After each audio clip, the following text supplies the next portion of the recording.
Evangelho segundo Mateus, capítulo 25. Vamos abrir agora as nossas Bíblias no Evangelho de Mateus, lá no capítulo 25. No capítulo anterior, os discípulos foram a Jesus e perguntaram a ele sobre quais seriam os sinais que antecederiam a destruição do templo e então os sinais da sua vinda e do fim dos tempos. Ele havia deixado os escribas e os fariseus e lhes disse que não o veriam novamente até que dissessem: bendito seja o que vem em nome do Senhor. E dessa forma Jesus estava se referindo a uma outra vinda. E assim os discípulos estavam questionando quais seriam os sinais da sua vinda no final dos tempos. E dessa forma ele começou a falar sobre os vários sinais que indicariam o seu retorno. E depois de contar sobre muitos dos sinais e acontecimentos que acontecerão antes da sua volta, do seu retorno sobre as nuvens de glória para estabelecer o reino de Deus aqui sobre a terra. Ele então disse aos seus discípulos que a coisa importante para eles era que deveriam vigiar e estar prontos, porque ninguém sabe o dia ou a hora da vinda do Filho do Homem. Paulo escreveu em 1 aos Tessalonicenses, no capítulo 5, ele falou: porque vós mesmos sabeis muito bem que o dia do Senhor virá como o ladrão de noite. Irmãos, acerca dos tempos e das estações, não necessitais de que se vos escreva. Mas vós, irmãos, já não estáis em trevas, para que aquele dia vos surpreenda como um ladrão. O Senhor espera que nós estejamos atentos aos tempos e às estações. Entretanto, nós não sabemos o dia e nem a hora. Por isso, a palavra de Cristo para nós é a que devemos vigiar e estar prontos. E ele falou a eles uma série de parábolas, e a ênfase das parábolas era a de vigiar ou estar pronto para o Senhor, porque não sabemos quando ele virá novamente. E assim, o importante é que você esteja vigiando e que você esteja pronto.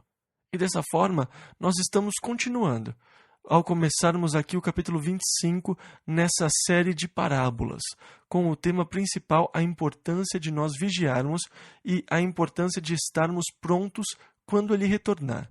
Porque, infelizmente, haverá aqueles que não estarão prontos e a vinda do Senhor os pegará de surpresa, e eles não entrarão para as bodas do Cordeiro. Versículo 1 ao 13. Então, o reino dos céus será semelhante a 10 virgens que, tomando as suas lâmpadas, saíram ao encontro do esposo, e 5 delas eram prudentes e 5 loucas. As loucas, tomando as suas lâmpadas, não levaram azeite consigo, mas as prudentes levaram azeite em suas vasilhas com as suas lâmpadas. E, tardando o esposo, tosquenejaram todas e adormeceram. Mas, à meia-noite, ouviu-se um clamor. Aí vem o esposo, sai-lhe ao encontro. Então, todas aquelas virgens se levantaram e prepararam as suas lâmpadas. E as loucas disseram às prudentes: dai-nos do vosso azeite, porque as nossas lâmpadas se apagam. Mas as prudentes responderam, dizendo: não seja caso que nos falte a nós e a vós. Ide antes aos que o vendem e comprai-o para vós. E tendo elas ido comprá-lo, chegou o esposo, e as que estavam preparadas entraram com ele para as bodas, e fechou-se a porta. E depois chegaram também as outras virgens, dizendo: Senhor, Senhor, abre-nos. E ele respondendo disse: em verdade vos digo que vos não conheço. Vigiai, pois, porque não sabeis o dia nem a hora em que o Filho do Homem há de vir. Agora, com essa parábola em particular, há 2 instruções. Uma para estarem prontos, pois as que estavam prontas entraram para as bodas, e então ele conclui dizendo: vigiai, pois, porque não sabeis o dia nem a hora em que o Filho do Homem há de vir. E mais uma vez, com a interpretação da parábola das 10 virgens, existem provavelmente 10 outras interpretações. Ao invés de tentar cobrir as várias formas que esta parábola tem sido interpretada, eu apenas compartilharei com vocês o meu entendimento sobre ela. E se vocês não gostarem, vocês podem escolher outra interpretação que melhor agradar vocês. Mas eu acredito que a parábola das 10 virgens é uma representação de toda a igreja, que as 5 prudentes representam o verdadeiro corpo de Cristo. Agora, há um enorme sistema religioso no mundo hoje, exatamente como Jesus disse nas suas parábolas do reino, como o grão de mostarda cresceu e se transformou numa árvore, e todas as aves vieram e se instalaram nos seus galhos. Existem todos os tipos de aves instaladas na grande árvore da igreja. Algumas delas não são tão boas. Ao olharmos para a igreja hoje no mundo, eu acho que é seguro dizer que a maior parte da igreja é apóstata. Com certeza existem muitos ministérios apóstatas. Exatamente como o apóstolo Paulo disse, de entre vós mesmos se levantarão homens que falarão coisas perversas para atraírem os discípulos após si. Isso foi dito em Atos 20, versículo 30. E quando ouvimos a incredulidade e o ceticismo que tantos ministros expressam hoje, incredulidade na Bíblia como uma palavra inspirada por Deus, incredulidade no nascimento virgem de Jesus Cristo, incredulidade na morte expiatória de Cristo, e ainda se identificam como ministros, como pastores, e ainda por cima eles fazem parte de grandes denominações. E, ao mesmo tempo, abraçam todos os tipos de doutrinas profanas e morais, corruptas. E muitos deles são extremamente opositores a qualquer visão fundamental das Escrituras, e especialmente a qualquer abordagem evangélica sobre o tema. Portanto, a igreja abrange um amplo aspecto de pessoas, algumas convertidas e algumas não convertidas. Isto é certamente declarado nas mensagens de Jesus às 7 igrejas, lá nos capítulos 2 e 3 do livro de Apocalipse. Para muitas das igrejas, a palavra do Senhor era: arrependa-se, pois breve virei a ti. E a conclusão é que se você não se arrepender, você vai passar pela grande tribulação. Na realidade, ele disse isso claramente para a igreja de Tiatira. E dei-lhe tempo para que se arrependesse da sua fornicação, e não se arrependeu. Eis que a porei numa cama, e sobre os que adulteram com ela virá grande tribulação, se não se arrependerem das suas obras. A igreja, infelizmente, não é uma verdadeira representante de Jesus Cristo. E eu fico vermelho de vergonha por causa do Conselho Mundial de Igrejas de hoje, por causa das ações, dos feitos desses homens em nome do cristianismo. Mas, dentro desse grande sistema da igreja, Deus tem os seus remanescentes fiéis, o verdadeiro corpo de Cristo. Jesus disse à igreja de Filadélfia: guardaste a palavra da minha paciência. Falou isso lá em Apocalipse 3:10. Existem aqueles que estão se mantendo fiéis à palavra de Deus, e dentro da própria igreja existe o verdadeiro corpo de Cristo. Agora, o azeite representa nas Escrituras o Espírito Santo. Existem aqueles que estão tentando fazer a obra do ministério e do evangelho nas suas próprias forças e nas habilidades da carne, e somente na sua carne. A igreja tem criado programas grandiosos. Alguns dos maiores gênios da humanidade se dedicam a planejar e esquematizar programas financeiros e programas de expansão, e todas essas coisas pelas quais a igreja pudesse se projetar como uma grande organização, uma grande estrutura, que pudesse influenciar o mundo através da política. Mas ainda existem aqueles que andam no Espírito, que são cheios do Espírito, que confiam no Espírito para guiar a igreja, para edificar a igreja. Paulo nos diz em Romanos: porque todos os que são guiados pelo Espírito de Deus, esses são filhos de Deus. E, portanto, é muito significativo a existência dessas 5 virgens insensatas que tinham suas lâmpadas, mas não tinham azeite. E como resultado, quando o anúncio finalmente veio, aí vem o esposo. Perceba que elas ficaram todas juntas até o anúncio final, e então a verdadeira natureza foi revelada. E as virgens insensatas, sem azeite, quando começaram a preparar as suas lâmpadas, disseram: as nossas lâmpadas estão se apagando. E elas se deram conta naquela hora que não tinham a verdadeira luz, mas naquela altura já era tarde demais. E enquanto elas foram comprar azeite, o noivo veio e as que estavam prontas entraram para as bodas do cordeiro.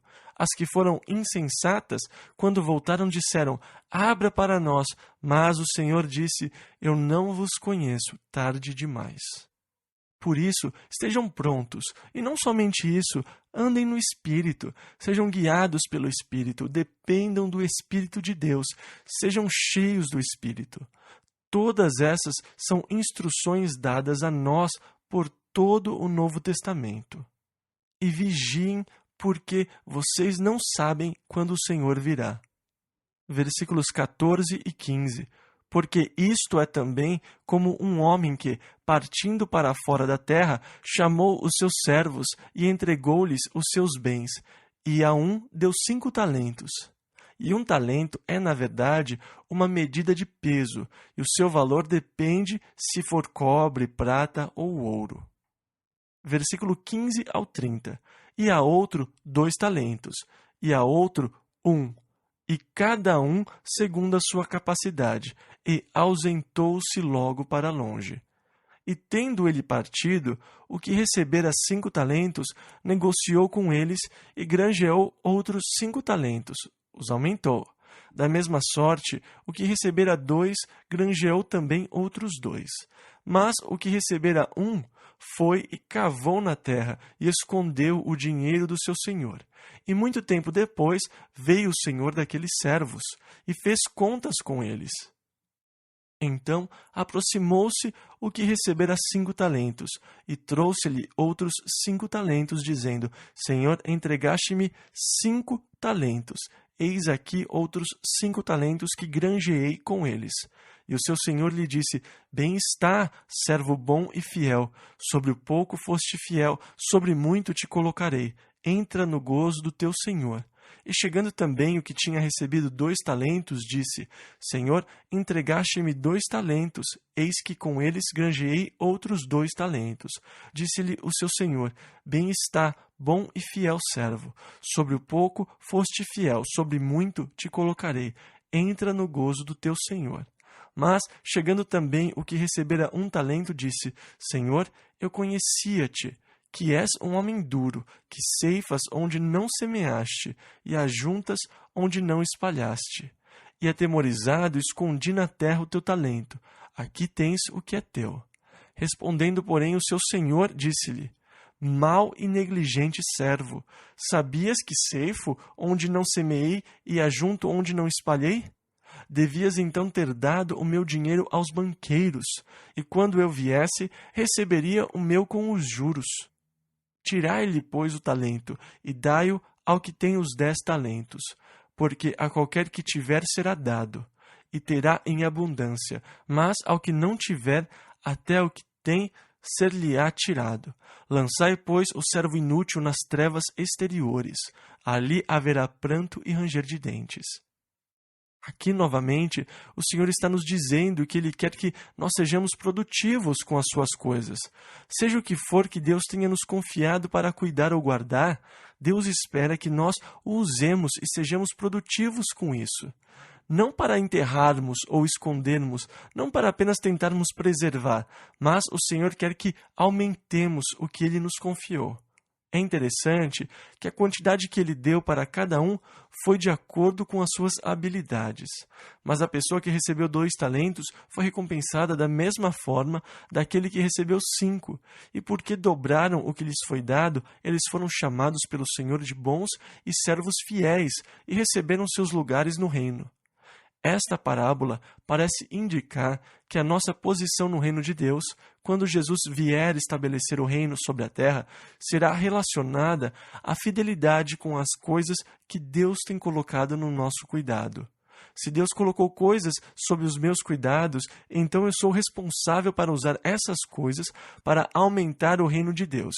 E se eu for fiel agora com as coisas que o Senhor confiou a mim, então, de acordo com essa fidelidade, será a minha posição no seu reino.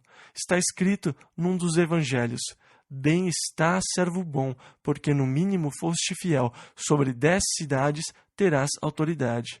Lemos isso em Lucas 19, versículo 17. A Bíblia ensina que nós viveremos e reinaremos com Jesus Cristo. Jesus, na sua mensagem para as igrejas, falou: aqueles que vencerem reinarão sobre a terra com vara de ferro. Eu estou ansioso para o dia em que Cristo estabelecerá o seu reino, e a nossa posição no reino é determinada em como eu lido agora com as coisas que Deus confiou a mim. Deus entregou a cada um dos seus servos alguma coisa, e para cada um que recebeu algo de Deus, seja o que for, é sua responsabilidade usar tal recurso para aumentá-lo para o Senhor. Isso deveria nos fazer examinar seriamente as nossas vidas e buscar entender primeiro o que Deus entregou para mim do seu reino, e depois o que eu estou fazendo com o que Deus confiou a mim. Eu tenho sido um servo fiel ou tenho sido preguiçoso com as coisas espirituais, com as coisas do reino? Eu tenho uma atitude bem preguiçosa de apenas tentar manter o status quo, ou ao invés de realmente usar as coisas de Deus para o melhor? Versículo 31 ao 46. E, quando o Filho do Homem vier em sua glória, e todos os santos anjos com ele, então se assentará no trono da sua glória. E todas as nações serão reunidas diante dele, e apartará uns dos outros, como o pastor aparta dos bodes as ovelhas, e porá as ovelhas à sua direita, mas os bodes à esquerda. Então dirá o rei aos que estiverem à sua direita: vinde, benditos de meu Pai, possuí por herança o reino que vos está preparado desde a fundação do mundo, porque tive fome e destes-me de comer, tive sede e destes-me de beber, era estrangeiro e hospedastes-me, estava nu e vestistes-me, adoeci e visitastes-me, estive na prisão e foste me ver. Então os justos lhe responderão dizendo: Senhor, quando te vimos com fome e te demos de comer? Ou com sede e te demos de beber?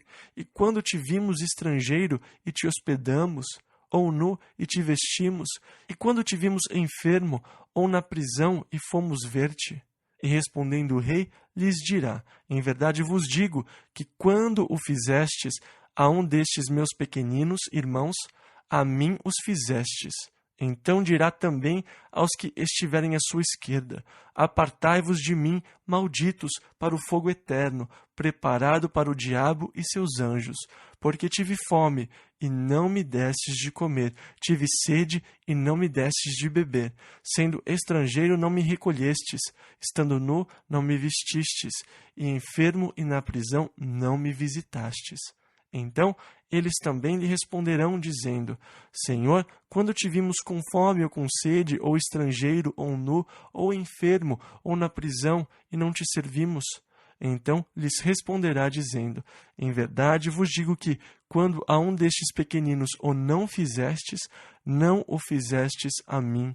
E irão estes para o tormento eterno, mas os justos para a vida eterna.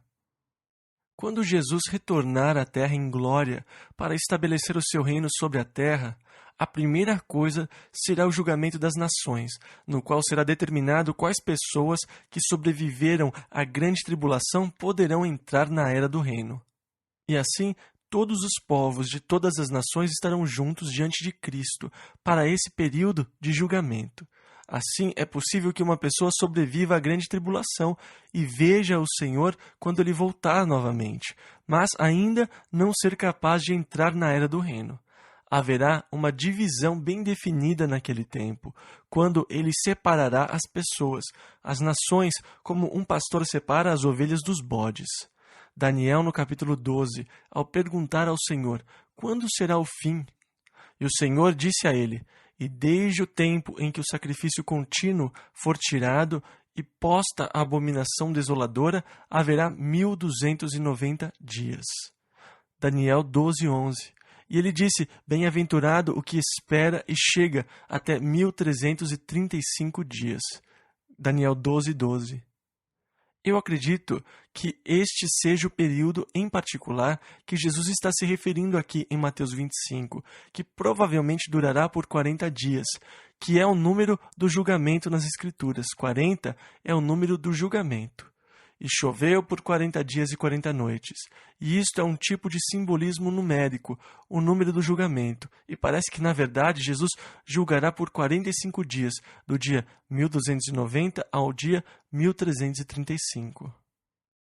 Este período de julgamento, no entanto, no qual Jesus julgará as nações, como o Senhor disse a Daniel, bem-aventurado o que espera e chega até 1335 dias. Ou seja, se você chegar até lá, você entrará no reino.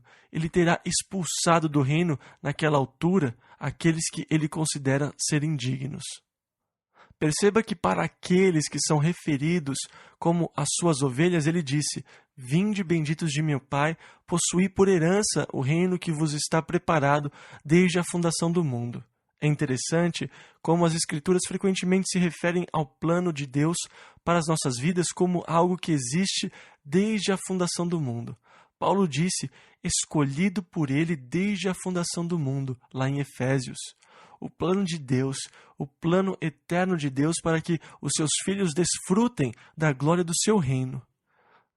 No Evangelho de João, no capítulo 17, versículo 24, nós lemos: Pai, aqueles que me deste, quero que, onde eu estiver, também eles estejam comigo, para que vejam a minha glória que me deste, porque tu me amaste antes da fundação do mundo. A glória do reino de Deus, aqueles que serão capazes de desfrutar dela. Agora, quando nós ouvimos com fome, quando nós ouvimos com sede, quando nós ouvimos nessas condições? E Jesus respondeu, em verdade vos digo que, quando o fizestes a um destes meus pequeninos irmãos, a mim o fizestes. Há uma história muito bonita de um homem chamado Martin. Ele era um soldado cristão e ele estava chegando em uma cidade num dia muito frio e lá estava um mendigo em trapos lhe pedindo ajuda. Mas Martin não tinha nenhum dinheiro, mas ele então tirou seu casaco do exército, o cortou pelo meio e deu uma metade para o mendigo. Era um casaco já batido, mas ele estava disposto a dividi-lo com este homem em necessidade. Naquela noite, dizem que Martin teve um sonho, e nesse sonho ele viu o Senhor de pé, com todos os seus santos anjos, e o Senhor estava vestindo metade de um casaco do exército. Em verdade vos digo que quando fizestes a um destes meus pequeninos irmãos, a mim o fizestes. Vocês sabem, tudo o que fazemos, devemos fazer como se fosse para o Senhor, e o Senhor nos recompensará por isso. Dessa forma, é importante que nos interessemos pelas pessoas à nossa volta, pelas necessidades das pessoas à nossa volta. Como posso dizer que o amor de Deus habita em meu coração se eu fecho o meu coração para as necessidades das pessoas? Tiago, na sua exposição prática, trazendo o cristianismo para os aspectos práticos, disse que se você apenas disser a um irmão, ide em paz, aquentai-vos e fartai-vos, e não lhes derdes as coisas necessárias para o corpo, que proveito virá daí? Ele nos exorta em relação aos aspectos práticos de estender as mãos, ter compaixão por aqueles que estão em necessidade e ajudar aqueles que estão em necessidade. Certamente, naqueles dias de crise econômica, nós, como verdadeiros filhos de Deus, deveríamos estar muito preocupados com os menos afortunados do nosso meio, ao nosso redor, que precisam de ajuda agora. Como podemos viver luxuosamente quando alguém próximo a nós está passando fome? Jesus disse, quando fizestes a um destes meus pequeninos irmãos, a mim o fizestes. E aqueles que estão ignorando as necessidades daqueles ao seu redor são as cabras. Quando a um destes pequeninos o não fizestes, não o fizestes a mim, disse Jesus. Agora, tinha uma coisa que eu achei interessante no verso 41. Apartai-vos de mim, malditos, para o fogo eterno, preparado para o diabo e seus anjos. Deus não preparou o Guerrena para o homem. Deus o preparou para Satanás. Por isso, Deus não manda pessoas para o inferno. Ele não preparou para o homem, ele o preparou para Satanás. Entretanto, se uma pessoa quiser se aliar a Satanás e ir para lá, Deus fará o que puder para que ela não vá para lá. Deus tem feito o seu melhor para impedi-la.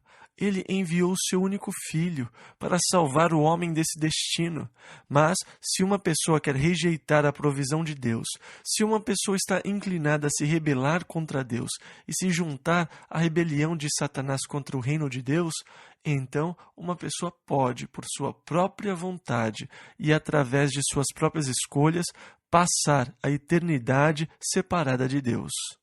O último verso diz: "E irão estes para o tormento eterno, mas os justos para a vida eterna." Agora, a discussão se uma pessoa vai ou não ser atormentada e sofrer para sempre é algo que eu espero que não exista dúvidas, porque eu não ouso mudar o que Deus disse ou modificar o que Ele falou. E aqui Jesus disse: "Apartai-vos de mim, malditos, para o fogo eterno, preparado para o diabo e seus anjos." E também irão estes para o tormento eterno, mas os justos para a vida eterna. Agora, o que isso realmente quer dizer, eu não estou preparado para dizer. Mas eu não ouso modificar ou mudar o que Jesus disse.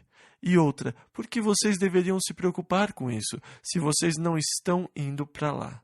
Vocês sabem, ao invés de estarem perturbados com esse assunto, apenas mantenham os olhos no Senhor e fujam dessa posição. E então você não terá que se preocupar com isso, se é algo temporário ou não, se você é consumido lá ou não, se você passaria apenas um período de tempo lá ou não, ou seja, o que for. Como eu digo, eu espero que seja assim, mas eu não sei. Evangelho segundo Mateus, capítulo 26, versículo 1. E aconteceu que, quando Jesus concluiu todos estes discursos, este é o fim do discurso das oliveiras. Versículos 1 e 2. Disse aos seus discípulos: "Bem sabeis que daqui a 2 dias é a Páscoa, e o Filho do Homem será entregue para ser crucificado."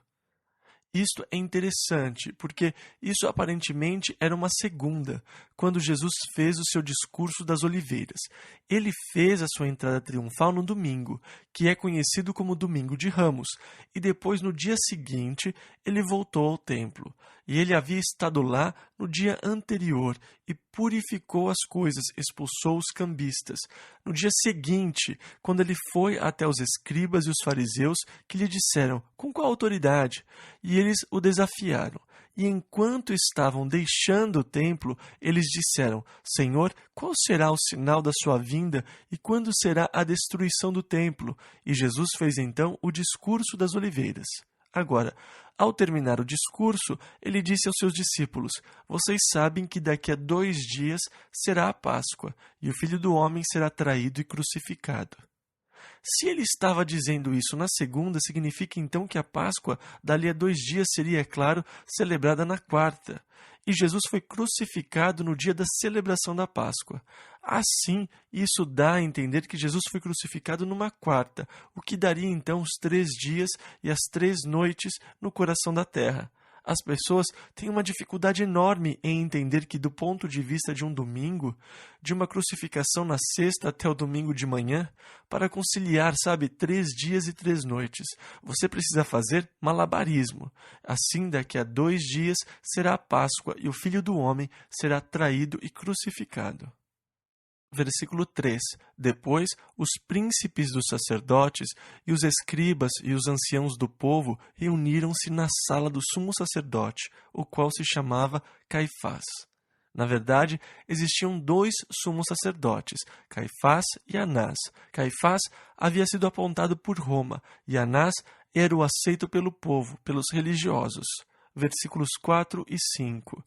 E consultaram-se mutuamente para prenderem Jesus com dolo e o matarem, mas diziam: "Não durante a festa, para que não haja alvoroço entre o povo." E assim, eles estavam tentando de tudo para que isso não acontecesse no dia da Páscoa.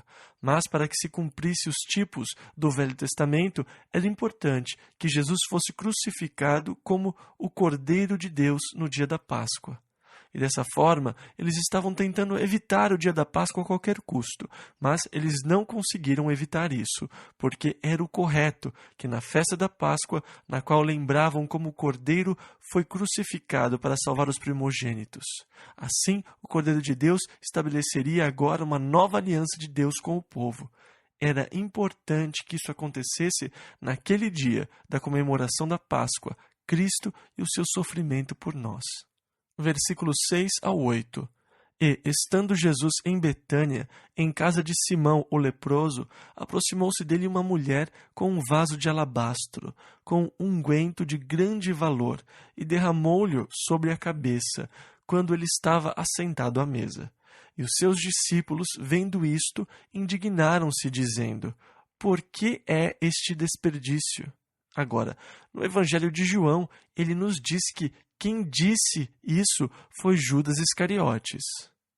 Quando essa mulher veio e derramou este perfume caro sobre Jesus, um perfume que valia mais de 9.000 reais, Judas ficou indignado e ele disse: Por que este desperdício? Agora, João nos diz que Judas falou: Por que este perfume não foi vendido e o dinheiro dado aos pobres? Mas João nos diz que ele não disse isso porque ele estava realmente interessado nos pobres.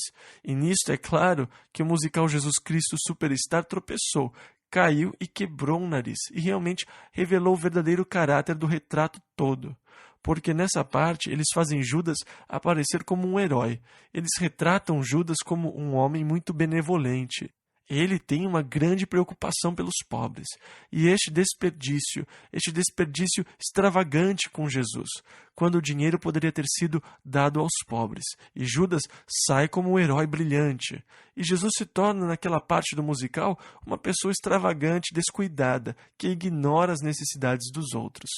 Mas, se eles apenas tivessem continuado a ler, João disse que Judas falou aquilo não porque se importava com os pobres, mas porque era responsável pelo dinheiro e costumava tirar o que na bolsa era colocado. Portanto, Judas realmente era um sujeito muito generoso, preocupado com os pobres. Ele era o responsável pela bolsa de dinheiro e ele pensou: puxa, se nós tivéssemos esse dinheiro na nossa bolsa, eu poderia roubar mais. E eles disseram, versículo 9 ao 13, pois este unguento podia vender-se por grande preço e dar-se o dinheiro aos pobres. Jesus, porém, conhecendo isto, disse-lhes: Por que afliges esta mulher? Pois praticou uma boa ação para comigo. Porquanto sempre tendes convosco os pobres, mas a mim não me haveis de ter sempre. Ora, derramando ela este unguento sobre o meu corpo, fê-lo preparando-me para o meu sepultamento. Em verdade vos digo que, onde quer que este evangelho for pregado em todo o mundo, também será referido o que ela fez para a memória sua. Agora aqui, Judas foi repreendido por Jesus pelo que havia dito, e assim ele partiu. Versículo 14 e 16. Então um dos 12, chamado Judas Iscariotes, foi ter com os príncipes dos sacerdotes e disse: Que me quereis dar, e eu vô-lo entregarei. E eles lhe pesaram 30 moedas de prata, e desde então buscava oportunidade para o entregar. É claro, as 30 moedas de prata foi o preço profetizado no Velho Testamento, no livro de Zacarias, capítulo 11, versículos 12 e 13. E depois, Zacarias também disse que as 30 moedas de prata seriam jogadas na casa do Senhor, para o oleiro. 30 moedas de prata era o valor que você teria que pagar ao seu vizinho se você tivesse um boi que sempre chifrasse as pessoas e acabasse matando o servo do seu vizinho. Você então teria que pagar ao seu vizinho 30 moedas de prata por causa do seu servo que foi chifrado, para compensá-lo pela perda do seu servo. Como Zacarias disse, lá no capítulo 11, versículos 12 e 13, se parece bem aos vossos olhos, dai-me o meu salário, e se não, deixai-o. E pesaram o meu salário 30 moedas de prata. O Senhor, pois, disse-me: atire isso ao oleiro, esse belo preço em que fui avaliado por eles. E tomei as 30 moedas de prata e as atirei ao oleiro na casa do Senhor. E, portanto, Judas se voltou contra Cristo e procurava traí-lo, procurando uma oportunidade. versículo 17 ao 19. E no primeiro dia da festa dos pães asmos, chegaram os discípulos junto de Jesus, dizendo: Onde queres que façamos os preparativos para comeres a Páscoa? E ele disse: Ide à cidade, a um certo homem, e dizei-lhe: O mestre diz: O meu tempo está próximo, em tua casa celebrarei a Páscoa com os meus discípulos. E os discípulos fizeram como Jesus lhes ordenou, e prepararam a Páscoa. Lembre-se que entre os judeus o dia para eles não começa à meia-noite como começa para nós. O dia deles começa ao pôr do sol. Portanto, eles não celebram a ceia de sábado no sábado à noite, mas na sexta à noite, porque o sábado para eles começa no pôr do sol de sexta à noite. Dessa forma, Jesus realizou a ceia da Páscoa com seus discípulos no começo do dia da Páscoa, que começou no pôr do sol. E assim, à noite, eles comeram a ceia da Páscoa juntos, mas aquele dia continuou até o pôr do sol do dia seguinte. E assim, no primeiro dia da festa da Páscoa, os discípulos vieram para prepararem a Páscoa. E não era como nós, que pegamos um pedaço de pão e um cálice durante a ceia, mas o deles era uma festa. Eles assavam um cordeiro e o comia por inteiro. Era uma época de festa, e na igreja primitiva eles tinham festas, e uma delas se chamava Festa Ágape. Assim, ao pôr do sol, eles deveriam ter tudo pronto e preparado, e eles participaram da ceia da Páscoa com Jesus. E foi então naquela noite que Judas foi ao Getsêmani, e no dia seguinte, que era o dia da festa da Páscoa, foi quando Jesus foi crucificado. Versículo 20 ao 24. E chegada a tarde, assentou-se à mesa com os 12, e comendo eles disse: Em verdade vos digo que um de vós me há de trair. E eles, entristecendo-se muito, começaram cada um a dizer-lhe: Porventura sou eu, Senhor? E ele respondendo disse: O que põe comigo a mão no prato, esse me há de trair. Em verdade, o Filho do Homem vai como acerca dele está escrito, mas ai daquele homem por quem o Filho do Homem é traído. Bom seria para esse homem se não houvera nascido. Que coisa terrível para se dizer sobre uma pessoa, mas ao mesmo tempo que poderia ser dito sobre todas as pessoas que traíram a Cristo, e também pode ser dito sobre todas as pessoas que se recusam a aceitar a Jesus Cristo. Bom seria para essa pessoa se não tivesse nascido. Do que nascer, viver e rejeitar a provisão de Deus para a sua salvação. Seria melhor se você nunca tivesse nascido do que rejeitar o amor de Deus. Versículo 25. E respondendo Judas, o que o traía, disse: Porventura sou eu, Rabi? É claro que ele já havia feito o acordo. Ele sabia que era ele, porque ele já havia feito o acordo. Versículos 25 e 26, ele disse: Tu disseste. E quando comiam, Jesus tomou o pão e, abençoando-o, o partiu e o deu aos seus discípulos e disse: Tomai e comei, isto é o meu corpo. O pão partido, Jesus o compara com o seu corpo. Versículo 27 ao 29. E tomando o cálice e dando graças, deu-lhe, dizendo: Bebei dele todos, porque isto é o meu sangue, o sangue do Novo Testamento, que é derramado por muitos para a remissão dos pecados. E digo-vos que, desde agora, não beberei deste fruto da vide, até aquele dia em que o beba novo convosco no reino de meu Pai. Aqui, Jesus institui o que comumente chamamos de Ceia do Senhor, que celebramos aqui na Calvary Chapel. Ao pegarmos o pão partido e o cálice, e ao lembrarmos de Jesus Cristo, o seu corpo partido por nós, o seu sangue que foi derramado pelos nossos pecados, ao lembrarmos da nova aliança que Deus fez através do sangue de Jesus Cristo. A velha aliança foi estabelecida através de Moisés, uma aliança pela qual os homens podiam se relacionar com Deus, pela qual o homem podia se chegar a Deus. E sob a velha aliança, o homem se aproximava de Deus por meio de um sacerdote, que oferecia um sacrifício por este homem e pelo pecado deste homem. E o sacerdote entrava e se aproximava de Deus em nome daquele homem. Jesus disse: agora nós estamos estabelecendo uma nova aliança, uma nova abordagem a Deus. Essa abordagem é através de Jesus Cristo.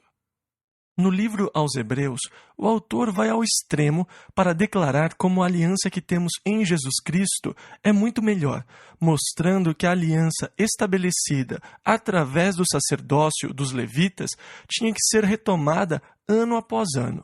Se o sacrifício tivesse sido perfeito, se fosse perfeito, eles não teriam que fazê-lo todos os anos, entrando no Santo dos Santos. Mas Jesus Cristo estabeleceu uma aliança melhor, um caminho melhor, de uma vez por todas, entregando a sua vida por nós, para que através dele nós possamos nos achegar a Deus e nos relacionar com Ele. A base da aliança de Deus com os homens é o relacionamento com os homens, dos homens com Deus. E esta é a base pela qual eu posso me achegar a Deus e me relacionar com Ele.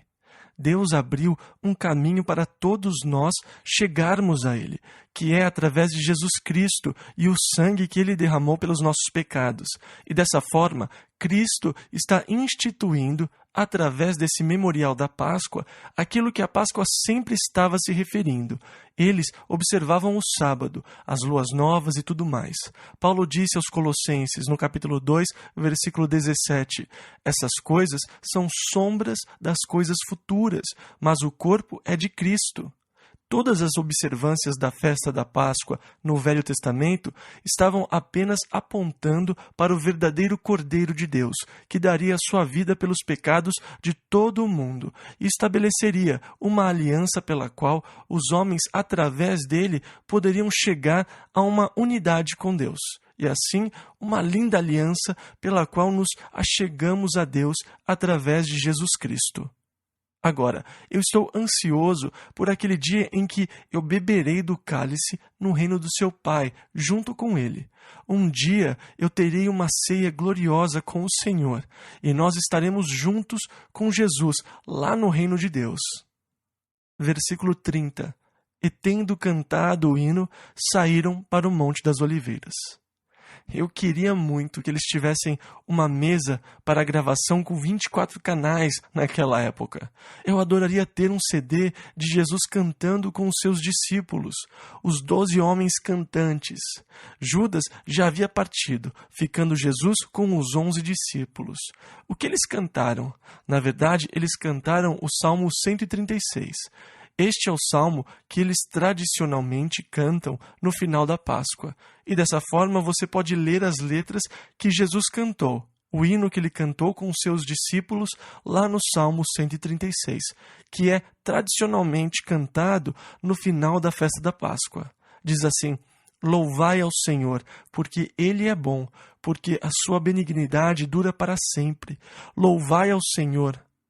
Louvai ao Deus dos deuses, porque a sua benignidade dura para sempre.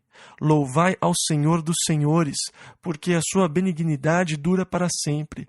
Aquele que só faz maravilhas, porque a sua benignidade dura para sempre. Aquele que por entendimento fez os céus, porque a sua benignidade dura para sempre. Salmo 136, versículo 1 ao 5. E assim vai, nesse salmo que declara a glória e as misericórdias de Deus. E a lei veio por Moisés, mas graça e verdade em Jesus Cristo, a demonstração das misericórdias de Deus para os homens.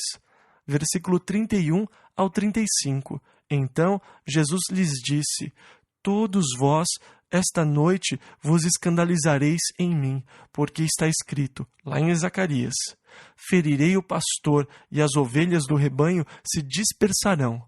Mas, depois que eu ressuscitar, irei adiante de vós para a Galiléia. Mas Pedro respondendo disse-lhe: ainda que todos se escandalizem em ti, eu nunca me escandalizarei. Disse-lhe Jesus: em verdade te digo que, nesta mesma noite, antes que o galo cante, 3 vezes me negarás. Disse-lhe Pedro: ainda que me seja mister morrer contigo, não te negarei. E todos os discípulos disseram o mesmo. Pedro é culpado aqui por se gabar na sua própria carne. E realmente, de certa forma, ele está dizendo que o seu amor era superior ao amor dos outros discípulos. Quando Jesus lhe falou sobre a profecia de Zacarias, fere ao pastor e espalhar-se-ão as ovelhas, e todos vocês se escandalizarão esta noite por causa de mim, Pedro disse, Senhor, ainda que todos se escandalizem em ti, eu nunca me escandalizarei. Ele estava se gabando. Não, eu nunca me ofenderei. Se gabando na sua própria carne. E Jesus respondeu, Pedro, antes que o galo cante, você terá me negado por 3 vezes. Pedro continuou a discutir com o Senhor, mas para discutir com o Senhor tem que ser louco. Você já fez essa loucura? Eu já, infelizmente. Eu já me peguei discutindo com o Senhor. Eu sempre estava errado. Pedro estava desafiando as afirmações de Jesus. Ainda que todos se escandalizem em ti, eu nunca me escandalizarei. Eu morreria por ti. Não duvidem da sinceridade de Pedro. Não duvidem da sua dedicação. Eu creio que Pedro foi absolutamente sincero quando ele declarou isso. Eu acredito que, naquele momento, Pedro acreditava que tudo o que estava dizendo era absolutamente verdade. Eu acredito que ele sentiu que iria realmente entregar a sua vida por Jesus. Eu morreria com você, eu jamais o negaria. Mas isso realmente mostra a loucura dos nossos votos, que fazemos com base nas nossas próprias habilidades. Prometer algo a Deus, fazer um voto com Deus, significa apenas confiar na carne. Jesus mais tarde dirá a Pedro, Pedro, na verdade, o espírito está pronto. Isso mesmo, o seu espírito está pronto, não há nada de errado com ele, mas a sua carne é fraca. E essa é uma doença que todos nós conhecemos tão bem. Não é uma questão do meu espírito, não é uma questão do meu amor, não é uma questão de devoção, não é uma questão sobre a minha sinceridade ou até mesmo sobre o meu desejo. A questão é a fraqueza da minha carne. Este é o problema. É aí que mora o perigo. Eu amo o Senhor. Eu quero servir o Senhor com tudo o que eu tenho. O meu problema é que eu vivo num corpo de carne que é fraco. Agora, é importante que eu saiba que a carne é fraca, para que eu não confie nela. E isso era o que Pedro estava precisando aprender. Jesus sabia disso o tempo todo. A Bíblia diz, pois ele conhece a nossa estrutura, lembra-se de que somos pó. Salmo 103, versículo 14. Eu não conheço a minha estrutura. Eu estou sempre propenso a pensar que eu sou mais forte do que eu realmente sou. Por que é que eu acho que sou mais capaz do que realmente eu sou?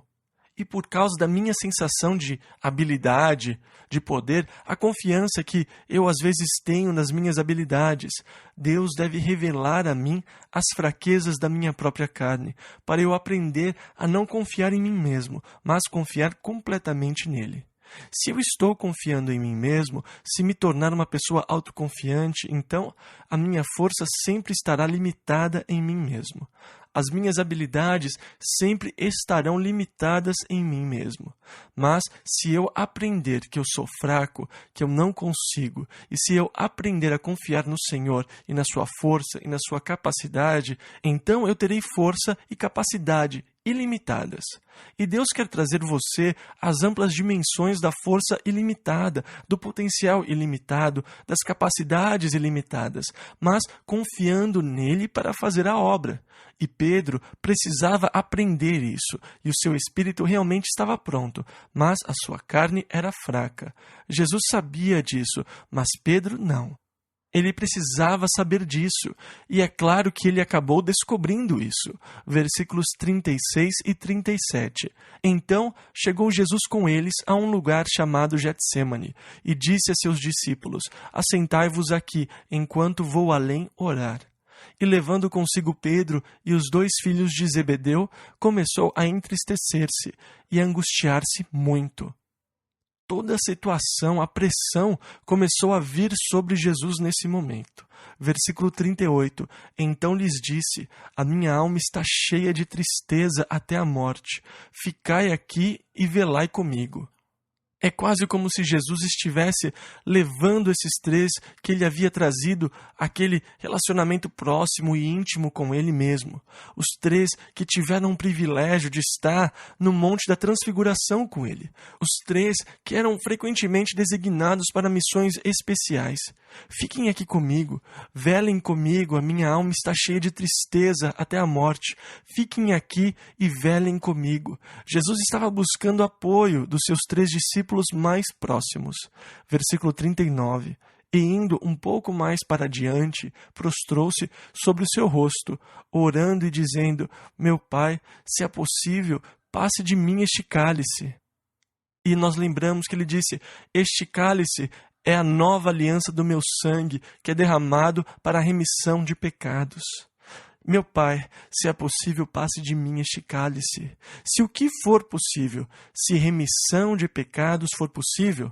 Ah, como esta passagem fala contra as obras blasfemas dos homens, oferecidas para ser aceitas por Deus. Um homem que pensa que pode oferecer a Deus as suas próprias boas obras para que receba a remissão dos seus pecados. Como isto fala contra os esforços do homem para ser aceito por Deus através de outros meios. Se for possível, se salvação para o homem for possível, se o homem puder ser salvo sendo sincero, se o homem puder ser salvo sendo moral, se o homem puder ser salvo sendo religioso, se existir qualquer outro meio pelo qual os pecados possam ser anulados, passe de mim este cálice. Cristo está pedindo por um plano alternativo, mas, no entanto, ele diz, versículo 39, Todavia, não seja como eu quero, mas como tu queres. Submeter-se a si mesmo à vontade do Pai é o que constitui tomar a sua cruz. Jesus nos disse que se quisermos segui-lo, nós devemos negar a nós mesmos e tomar a nossa cruz. O que ele quer dizer com tomar a sua cruz? Significa que eu também devo submeter a minha vontade totalmente à vontade do Pai. Permita-me dizer que é preciso muito mais fé para submeter a sua vontade totalmente a Deus e entregar a sua vida totalmente a Deus do que é necessário para você insistir para que Deus cure você ou para que Deus faça alguma coisa por você. Essas pessoas que saem por aí dizendo que vocês devem exigir de Deus tudo aquilo que vocês querem e que devem insistir nisso, fazendo declarações e que Deus deve agir de acordo com a sua vontade, essas pessoas não têm conhecimento de Deus, da natureza de Deus e nem do nosso relacionamento com Ele. Jesus expressou a sua vontade, o que está tudo bem. Eu frequentemente expresso a minha vontade para Deus nas orações. Senhor, eu gostaria de ver isso acontecer. Eu gostaria de ter isso. Mas sempre que eu expresso a minha vontade para Deus, eu sempre faço aquela observação. Todavia, não seja como eu quero, mas como tu queres. Porque eu sei que a vontade de Deus é muito melhor que a minha, e os caminhos de Deus são sempre melhores que os meus. E Jesus está declarando aqui, se for possível, passe de mim este cálice. Todavia, não seja como eu quero, mas como tu queres. O que a cruz de Cristo declara então, e deveria declarar a todos os homens, é que há apenas um caminho pelo qual uma pessoa pode ser salva. Porque se tivesse sido possível outra alternativa, certamente Deus teria tomado um caminho diferente para atender o clamor do seu filho lá no jardim. Se você pudesse ser salvo por ser bom ou moral ou qualquer outra coisa, então Deus teria criado moralidade, uma lei, um código pelo qual você pudesse viver e respeitar, e ser aceito por Deus, ser perdoado. Mas esse não foi o caso. A nova aliança deve ser estabelecida no sangue de Jesus Cristo. A cruz foi algo essencial para a salvação, e é por isso que a cruz ofende as pessoas hoje, porque a cruz sempre declara: existe apenas um caminho pelo qual um homem pode se aproximar de Deus, e este caminho é Jesus Cristo. Versículos 40 e 41. E voltando para os seus discípulos, achou-os adormecidos e disse a Pedro: Então nem uma hora pudeste velar comigo. Vigiai e orai, para que não entreis em tentação.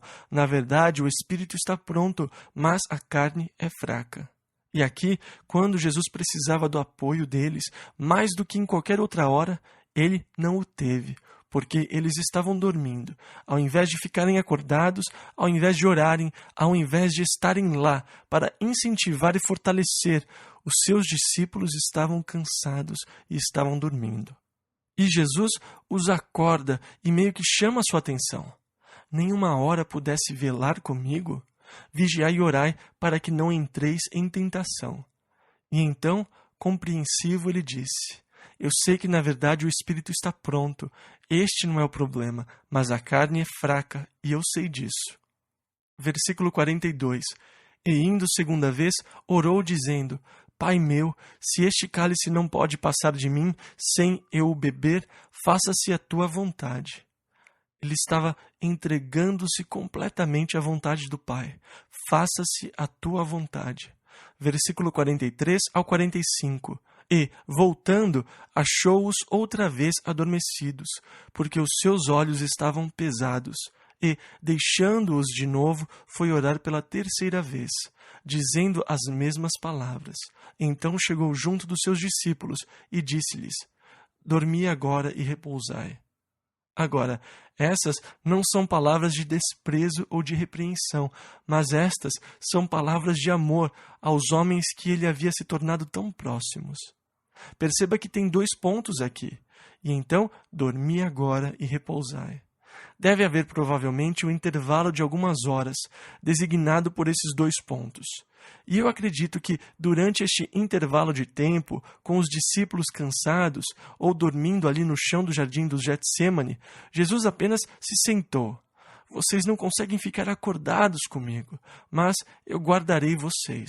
E ele estava esperando pela vinda de Judas, esperando pelo inevitável acontecer.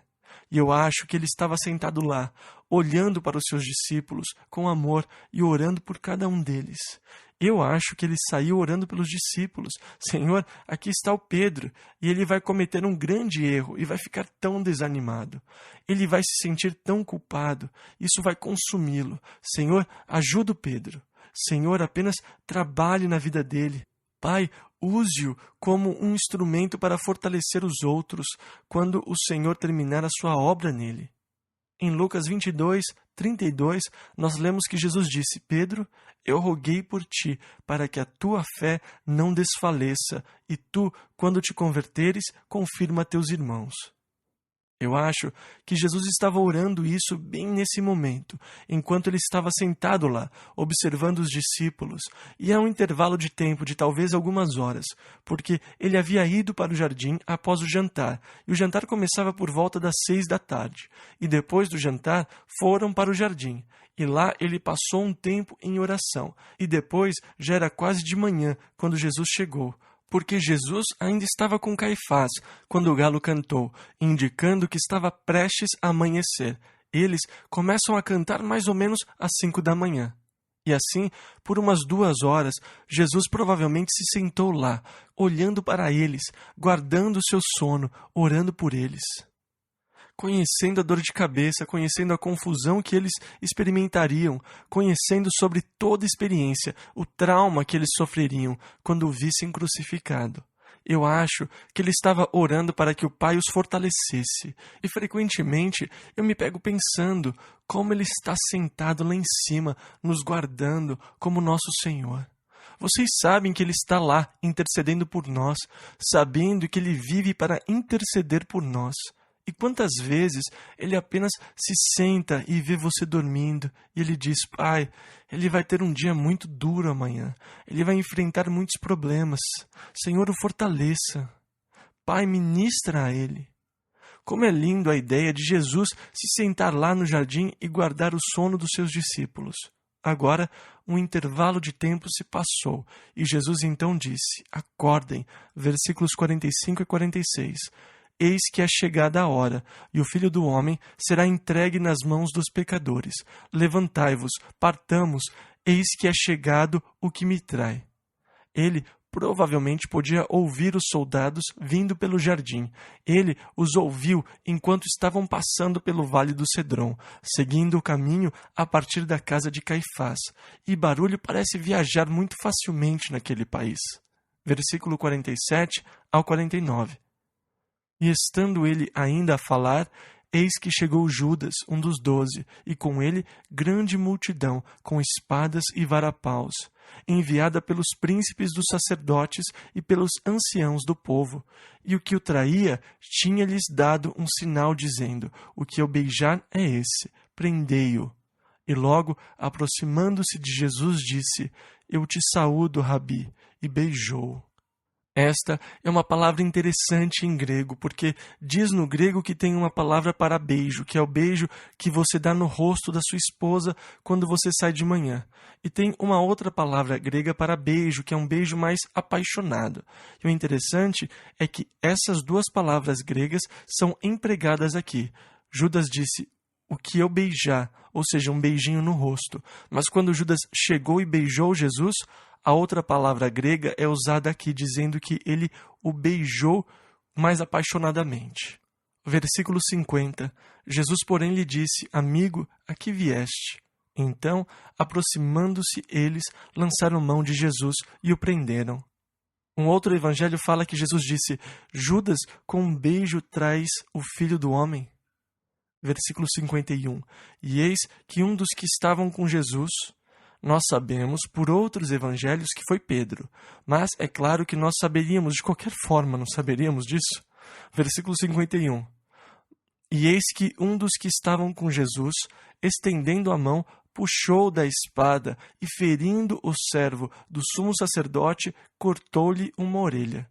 E esse servo desse sumo sacerdote pode ficar bem feliz, porque Pedro estava meio dormindo ainda. Na verdade, ele teria cortado a sua cabeça fora. Versículos 52 e 53. Então, Jesus disse-lhe: embainha a tua espada, porque todos os que lançarem mão da espada, a espada morrerão. Ou pensas tu que eu não poderia agora orar a meu Pai, e que ele não me daria mais de 12 legiões de anjos? Jesus estava dizendo: Pedro, você não entendeu ainda o que está acontecendo. Eu não estou sendo obrigado a passar por isso. Ele estava se submetendo à vontade do Pai. Eu poderia escapar disso tudo agora mesmo. Eu poderia dizer: Pai, já chega. E 12 legiões de anjos desceriam e me libertariam das mãos deles. Ele não precisava que Pedro saísse girando a sua espada.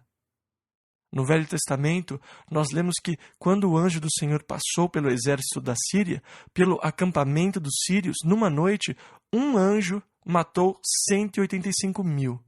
Imagine agora o que 12 legiões poderiam fazer. As legiões romanas, que eles eram tão familiares e tinham medo, o que eles poderiam fazer contra uma legião de anjos, ou mesmo contra um anjo? Pedro, você não entende que eu poderia chamar 12 legiões de anjos para me livrar? Mas, se eu fizesse isso... Versículo 24. Como, pois, se cumpririam as Escrituras, que dizem que assim convém que aconteça? Se eu pedir agora por livramento, como se cumpririam as Escrituras? Como o homem poderia ser salvo? Versículos 55 e 56. Então disse Jesus à multidão: saístes como para um salteador com espadas e varapaus para me prender? Todos os dias me assentava junto de vós, ensinando no templo, e não me prendestes. Mas tudo isto aconteceu para que se cumpram as Escrituras dos profetas. Então todos os discípulos, deixando-o, fugiram. Eles, de repente, desapareceram na escuridão do jardim, e a atenção estava sobre Jesus, e ele estava sozinho. Versículo 57 ao 62. E os que prenderam a Jesus o conduziram à casa do sumo sacerdote Caifás, onde os escribas e os anciãos estavam reunidos. E Pedro o seguiu de longe até ao pátio do sumo sacerdote, e entrando, assentou-se entre os criados para ver o fim. Ora, os príncipes dos sacerdotes e os anciãos e todo o conselho buscavam falso testemunho contra Jesus para poderem dar-lhe a morte.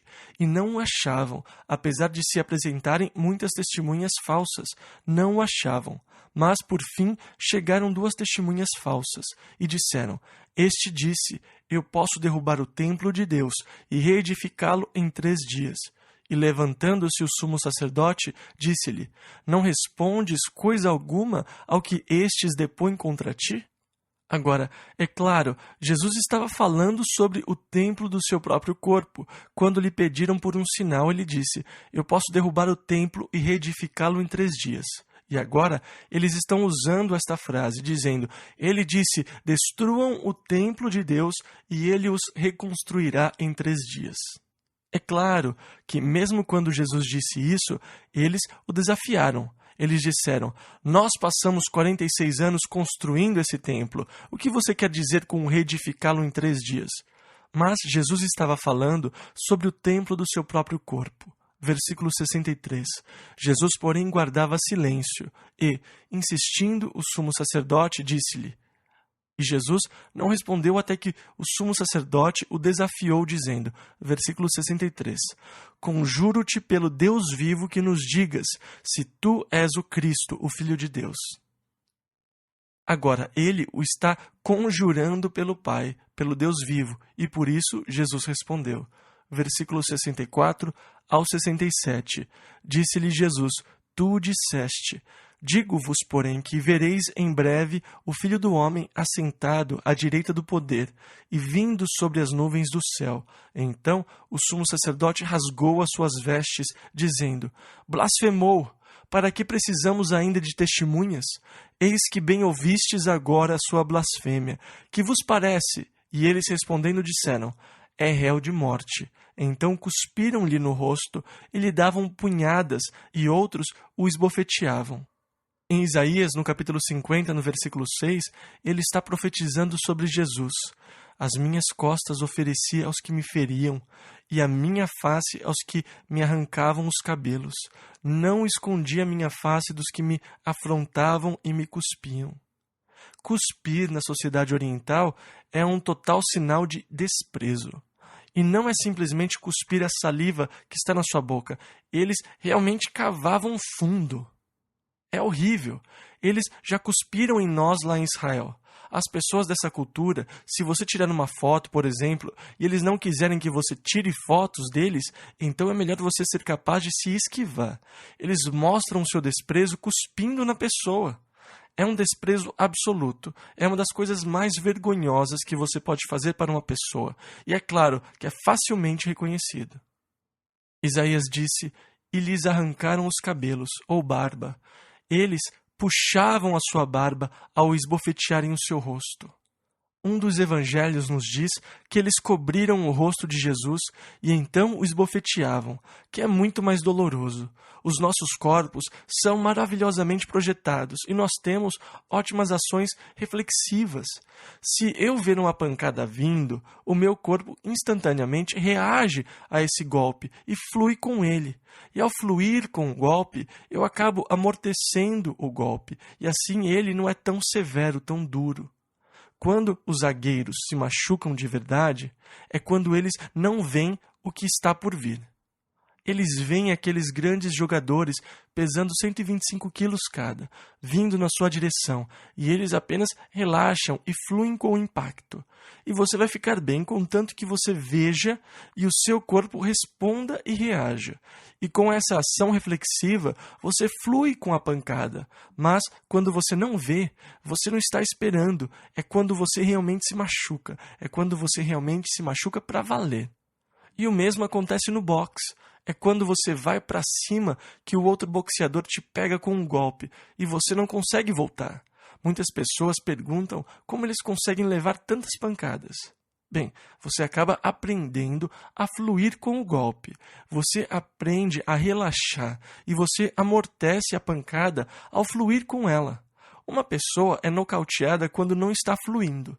Ele vai para atacar e de repente você o acerta com um golpe, enquanto ele se aproxima de você. E ele acaba recebendo a força total do golpe, e é por isso que ele é nocauteado.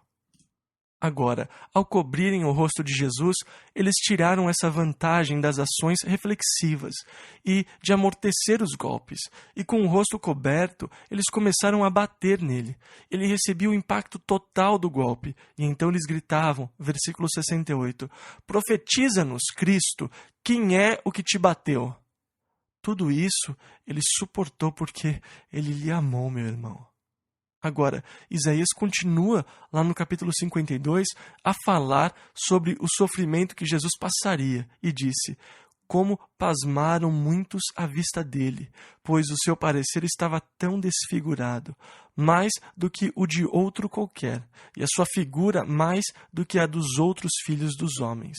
Em hebraico, isso quer dizer que o seu rosto estava tão desfigurado que você não conseguia reconhecê-lo como um homem, como se fosse um homem.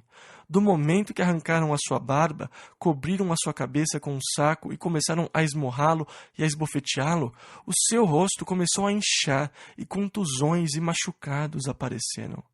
Quando eles terminaram com Jesus, não se conseguia reconhecê-lo como homem, como um ser humano. E Isaías disse: ele era como um de quem os homens escondiam o rosto. Você já viu algum acidente onde as pessoas ficam tão desfiguradas que você não consegue nem olhar? É isso que Isaías está dizendo aqui, que nós escondíamos o rosto dele.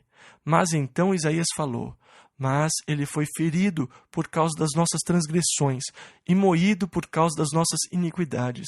Foi por mim, ferido por mim, castigado para termos paz. Versículo 69. Ora, Pedro estava assentado fora no pátio. E como deve ter doído para ele ver tudo isso acontecendo. E nessa altura, vendo muita ira e a multidão se voltando contra Jesus com tamanho veneno, o medo então tomou conta do seu coração.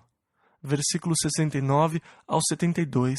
Ora, Pedro estava assentado fora no pátio e, aproximando-se dele uma criada, disse: tu também estavas com Jesus o Galileu. Mas ele negou diante de todos, dizendo: não sei o que dizes. E saindo para o vestíbulo, em direção à porta, outra criada o viu e disse aos que ali estavam: este também estava com Jesus o Nazareno. E ele negou outra vez com juramento: não conheço tal homem. Eu juro para vocês que eu não o conheço. Versículos 73 ao 75. E daí a pouco, aproximando-se os que ali estavam, disseram a Pedro: verdadeiramente também tu és deles, pois a tua fala te denuncia. Você tem o sotaque de um galileu. Então começou ele a praguejar e a jurar, dizendo: não conheço esse homem. E imediatamente o galo cantou. E lembrou-se Pedro das palavras de Jesus, que lhe dissera: antes que o galo cante, 3 vezes me negarás. E saindo dali, chorou amargamente. Como eu me compadeço por Pedro, porque eu posso me identificar com ele, porque eu já passei pelo mesmo. Eu fiz exatamente aquilo que eu havia jurado que não faria. Eu falhei também. A minha carne falhou. Eu também sou culpado de negar o Senhor pelas minhas ações, atitudes, negando o senhorio de Jesus Cristo. Mas é confortante para mim o fato de que Pedro foi restaurado. Ele não só foi restaurado, mas como Deus o usou de uma forma maravilhosa.